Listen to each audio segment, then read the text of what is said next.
ఈరోజు హైకోర్టు నిర్ణయం ఏదో దాన్ని స్వాగతించాల్సిన అవసరం ఉంది. ఈ వాస్తవమే. స్పీకర్ ప్రిరోగేటివ్ స్పీకర్కి ఉంటుంది. Speaker is ultimate. స్పీకర్ ఆర్డర్స్లో ఏదైనా ఇల్లీగాలిటీ ఉంటే కోర్ట్స్ అప్పుడు ఇంటర్ఫియర్ అవుతాయి.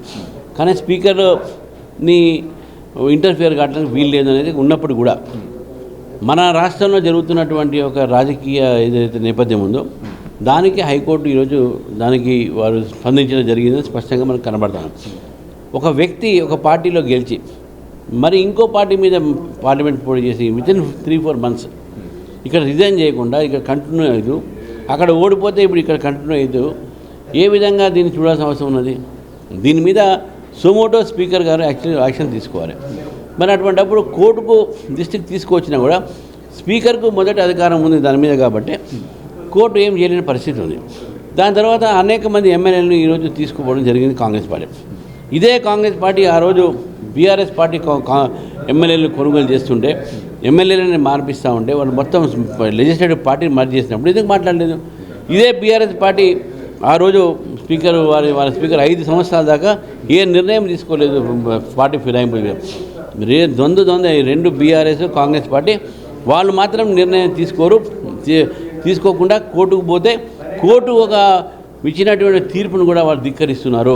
కోర్టు ఇచ్చేటువంటి నేను ఇప్పుడు కూడా చెప్తున్నాను, హైకోర్టు ఇచ్చినా కూడా మన స్పీకరు దీని మీద చర్య తీసుకోవడం అని చెప్పి నేను చెప్తా ఉన్నాను. ఎందుకంటే నాకు పవర్స్ ఉన్నాయి కదా, నాకు ఇష్టం కూడా చూసుకుంటాననే ఆలోచన మనకు ఉన్నది.